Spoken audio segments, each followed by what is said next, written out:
हर व्यक्ति अपने जीवन में सफल होने के लिए, कुछ प्राप्त करने के लिए प्रयासरत रहता है, और ये सही भी है। जीवन में उन्नति करना कोई बुरी बात नहीं है, और मनुष्य का स्वभाव है कि हर समय वह कुछ नया चाहता है, उन्नति को प्राप्त करना चाहता है, नई खोज करना चाहता है।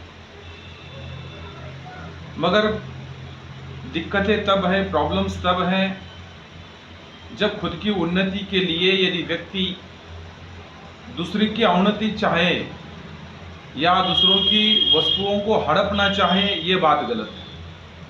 प्रगति करना कोई गलत बात नहीं है, उन्नति करना कोई गलत बात नहीं है, मगर दूसरों को दुख दे करके या किसी की वस्तु को अपना करके उसमें स्वार्थ दिखाना, ये गलत बात है।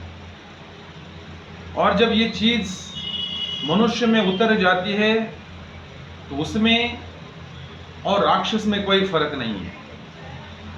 वो सफल होने के लिए किसी भी हद तक जा सकता है। इसका सबसे बड़ा उदाहरण, जैसे कि आप सब जानते हैं, महाभारत का है। दुर्योधन में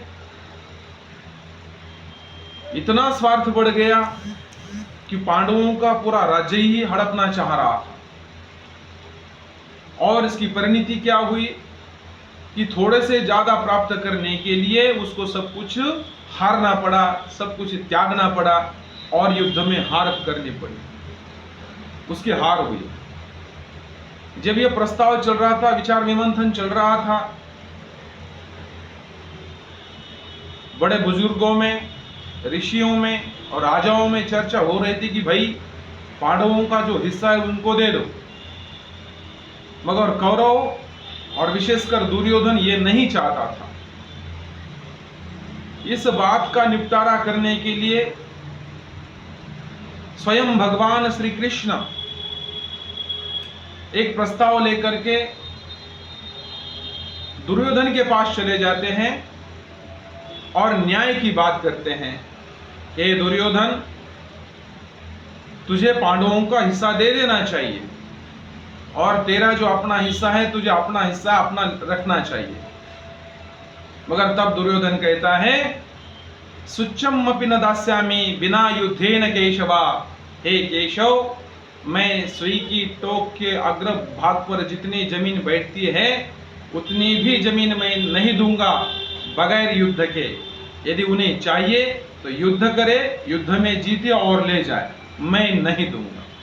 और यहीं से उसकी अवनति का कारण आरंभ होता है। दिनकर जी महाभारत भारती में बहुत सुंदर तरीके से अपने शब्दों में पिरोते हैं। क्या कहते हैं?